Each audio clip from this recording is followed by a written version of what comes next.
Hey everybody, it's Miss Karen, and we're talking about the red figure and black figures that we're going to create in class. So if you have had an opportunity to look at that video already, this is a little prequel to all of that. And so in class I handed out a packet that said Ancient Greece, Heroes, Little G Gods, and Athletes. So I know that at least one class got to see these in a very fast, speed-talking, Miss Karen kind of presentation. And so I'm going to slow it down so that we all have a chance to really look at this work from ancient Greece and kind of discover what they were thinking. So we cannot underscore the significance of ancient Greece into our modern Western thought, right? The United States and Europe are considered part of the Western world, and the Greeks had the Greek thought, philosophy, art, architecture had a tremendous impact on the Western world for centuries, even into today. So let's just kind of hop in the time machine and go back to ancient Greece for a few minutes and say that the Greeks were in search of an ideal. That's like the word idea with an L on the end. That's your first blank on your worksheet if you have it, right? They were looking for something that was perfection. And it was probably the motivation behind Plato's theory of the cave, or the theory of forms, which I did on the YouTube channel. So I hope you get to subscribe to that and see it if you have not yet.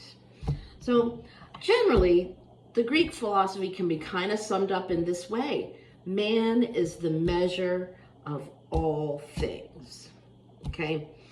That philosophy is called humanism. So that's like the word human with an ISM on the end, and that's your second blank in the worksheet. It continues today in many schools of thought and in many forms. I wonder if you asked Adam and Eve if they felt like they were the measure of all things, they might have a serious argument against that, and that we, as Christians, we believe that God is the center of all things. But as we're studying these ancient cultures, we see how it has an impact. Their beliefs are going to impact their art, their architecture, their scientific inquiry, their literature. All those choices are impacted by a culture's beliefs. So we saw that in ancient China when we did the landscapes, and how Taoism and maybe Confucianism kind of took a role in the way some of those things looked. Okay, so Greece is no different. So we're going to see that this humanistic idea shows up in Greece's political system. Greece's political system is a democracy. Okay, that means rule of the people. This is not a bad thing necessarily in terms of a governance of a nation. Their country was comprised of many city-states, they were called. Athens, Sparta, there are a number of city-states. They were often at odds with one another. We can feel blessed that our nation states are at peace with one another in this moment. And we certainly did study last year, if you were here with us in the co-op, we studied the effects of the Civil War, right?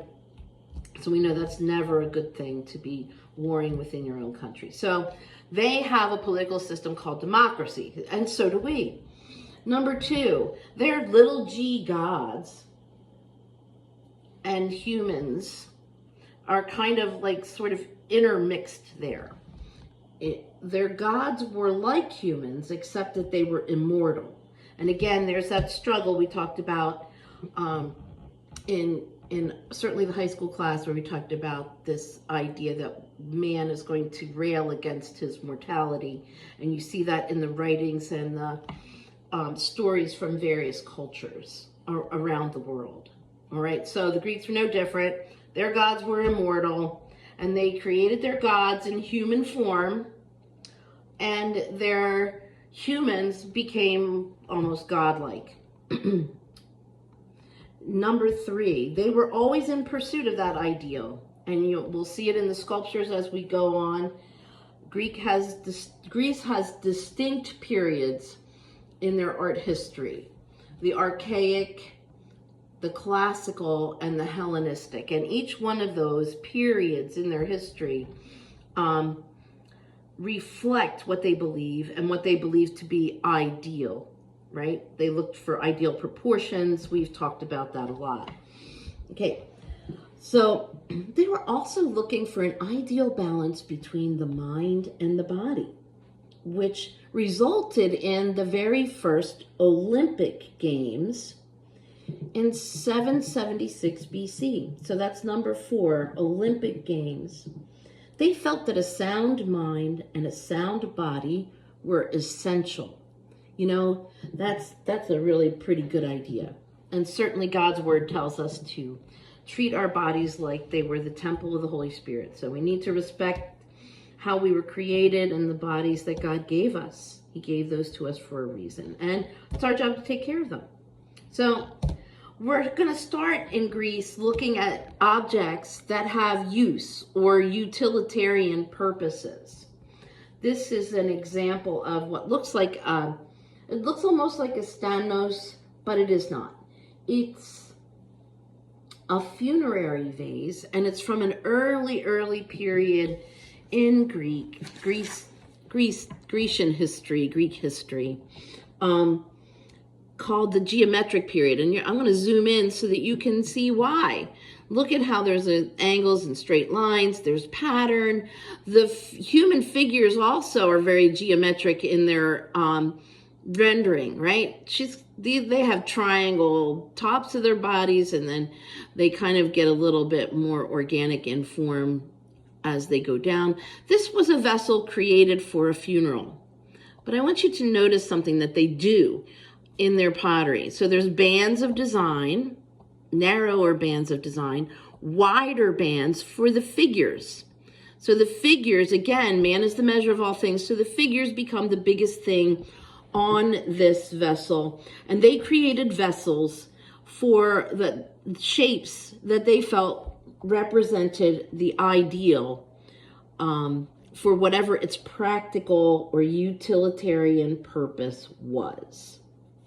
Right?